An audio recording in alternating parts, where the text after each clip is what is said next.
बच्चों, हमारे UP board Hindi 2022 में आप सभी का स्वागत है। आप लोगों ने कमेंट किया था कि हमें मैम आप काव्य भी पढ़ाइए, तो हमने शुरू कर दिया है काव्य पढ़ाना। ये काव्य का पहला लेसन है और पवन दूतिका, इसके रचयिता है अयोध्या सिंह उपाध्याय हरिऔंध। जैसे कि बच्चों ये पंक्ति दी गई होती है एग्जाम में, तो उस पंक्ति में दिया गया रहता है कि संदर्भ सहित व्याख्या कीजिए। जिसे कि संदर्भ हेडिंग डालेंगे आप, तो लिखेंगे कि प्रस्तुत पद्यांश हमारी पाठ्य पुस्तक हिंदी से संकलित अयोध्या सिंह उपाध्याय हरिऔंध द्वारा रचित पवन दूतिका शीर्षक से लिया गया है या फिर उद्धृत है। ये हो गया आपका संदर्भ। उसके बाद लिखा जाता है प्रसंग।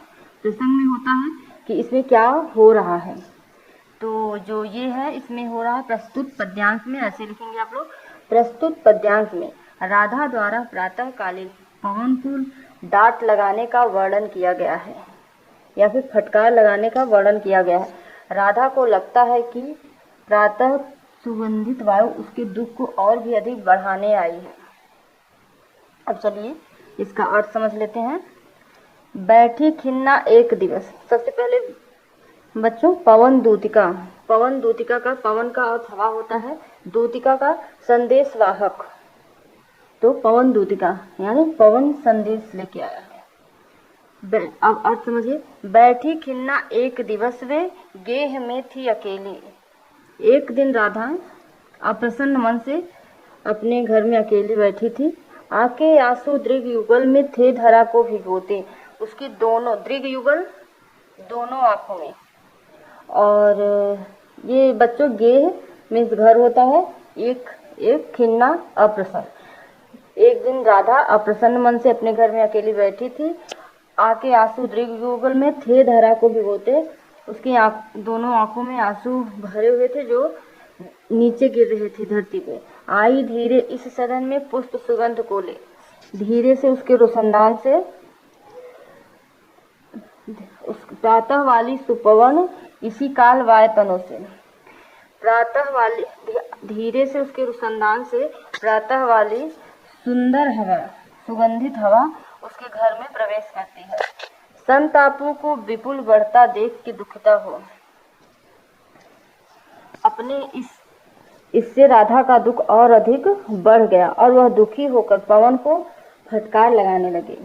इससे राधा का दुख, संताप में दुख होता है, विपुल बढ़ता, दुख बढ़ता देख के दुखिता हो।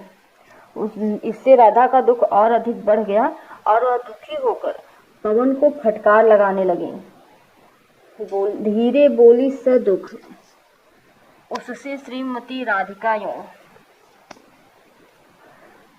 वो बोली, राधा बोली कि हे प्रातःकालीन प्यारी प्रातः पवन, हे प्रातःकालीन पवन इतना क्यों मुझे है सताती? क्या तू भी है कलुषित हुई काल की क्रूरता से? क्या तू भी हुई कलुषित काल की क्रूरता से?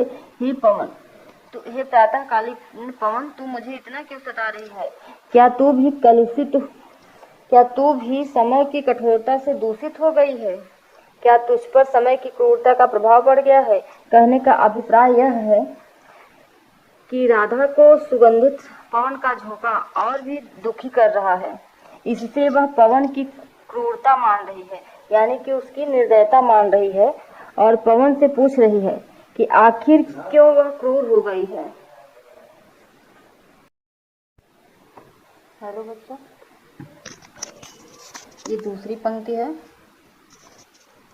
मेरे प्यार नौ जलद से कंज से नेत्र वाले, जाके आए न मधुबन से और न भेजा संदेशा।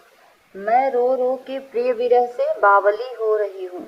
जाके मेरी सब दुख कथा श्याम को तू सुना दे। जो ही मेरा भवन तज तू अल्प आगे बढ़ेगी, शोभा वाली सुखद किरण मंज कुंजे मिलेंगी। प्यारी छाया मृदुल स्वर से मोह लेंगी तुझे तो भी मेरा दुख लख वहाँ जान विश्राम लेना। पहले इसका शब्दार्थ समझ लीजिए। नौ में नया, जलद कमल, कंज कमल, नेत्र वाले नेत्र होता है, मधुबन ब्रज का एक प्राचीन वन, प्रिय विरह, प्रेमी से वियोग, बावली पागल, तज छोड़कर, अल्प थोड़ा यानी आधा, सुखद सुख, मंजू सुंदर, कुंजे लता झाड़ियाँ, मृदुल मधुर या मीठा, लख जानकर या देखकर, मेरे प्यारे नव जलद। पवन से अपनी विरह व्यथा बताते हुए राधा कहती हैं कि नवीन बादल और शोभायमान एवं कमल समान सुंदर नेत्र वाले मेरे प्रियतम श्री कृष्ण के इस वन को छोड़कर जाने के पश्चात फिर यहाँ नहीं आए और न ही कोई संदेशा भेजा। मैं रो रो के प्रिय विरह से बावली हो रही हूँ। उनसे बिछड़कर मेरी दशा अत्यंत दयनीय हो गई है। रोते रोते मैं पागल हो रही हूँ। अतः तुम जाकर मेरे इन दुखों से जाके मेरी सब दुख कथा श्याम को तो सुना दे। अतः तुम जाकर मेरे इन दुखों से उन्हें अवगत कराना। राधा पवन से रास्ते में आने वाले विभिन्न प्राकृतिक सौंदर्य से सचेत रहने के लिए कहते हुए आगे कहती हैं, जो ही मेरा भवन तज तुम अल्प आगे बढ़ेगी, जैसे ही तुम मेरा घर छोड़ के आगे बढ़ोगे, कुछ ही दूर जाने के बाद तुम्हें अत्यंत मनोहारी और सुख प्रदान करने वाली कुंजे मिलेंगी। कुंजे मतलब लता झाड़ियां मिलेंगी। प्यारी छाया मृदुल स्वर से मोह लेंगे तुझे वे। वहां की शीतल छाया एवं जल प्रवाह व पक्षियों के कलरव की मधुर ध्वनियां तुम्हें अपनी ओर आकर्षित करेंगी। तो भी मेरा दुख लख वहां न जा विश्राम लेना, किंतु मेरे दुख को ध्यान में रखकर तुम वहां विश्राम मत लेना, वहां विश्राम मत करने लगना।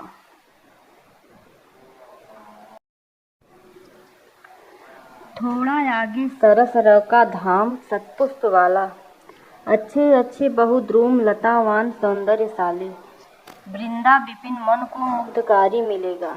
आना जाना इस विपिन से मुहा मना न होना। जाते जाते अगर पथ में कोई क्लांत दिखावे तो जाके सन्निकट उसकी क्लांतियों को मिटाना। धीरे धीरे परस करके गात उत्ताप खोना। सदगंधों से श्रमित जन को हर्षितों सा बनाना। सरस मधुर, रव शब्द या आवाज, धाम घर या स्थान, सतपुष्प वाला सैकड़ों फूलों वाला, बहुत द्रुम लतावान वृक्ष या पेड़, वृंदा विपिन मधुबन, मुग्धकारी मन को मोहने वाला,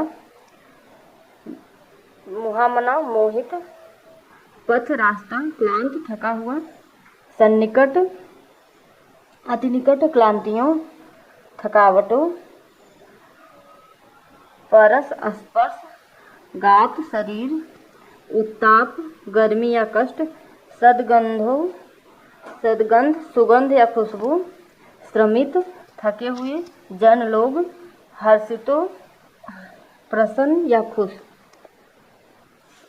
इसका अर्थ है थोड़ा आगे सरसरव का धाम। राधा मथुरा जा रही पवन दूती से कहती है कि तनिक आगे जाने पर तुम्हें मधुर आवाज सैकड़ों फूलों वाले पेड़ मिलेंगे। वहाँ अच्छे अच्छे बहुत सुंदर सुंदर वृक्ष और लताएं हैं। अत्यंत रमणीय स्थल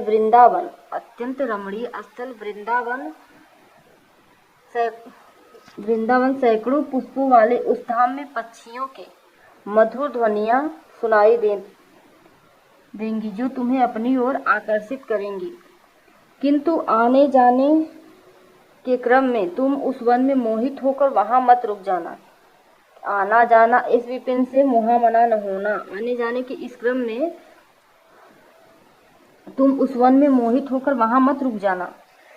जाते जाते अगर पथ में कोई क्लांत दिखावे, जाते जाते राधा पवन ज्योति से कहते हैं कि अगर मार्ग में तुम्हें कोई थका हारा व्यक्ति मिल जाए तो तुम उसके पास चले जाना, फिर उसके शरीर पर धीरे धीरे परस करके गात उत्ताप होना, फिर उसके शरीर पर स्पर्श करके उसके दुख के संताप को मिटाना, साथ ही उसके चारों ओर अपनी सुगंध बिखेर कर उस थके व्यक्ति को प्रफुल्लित कर देना।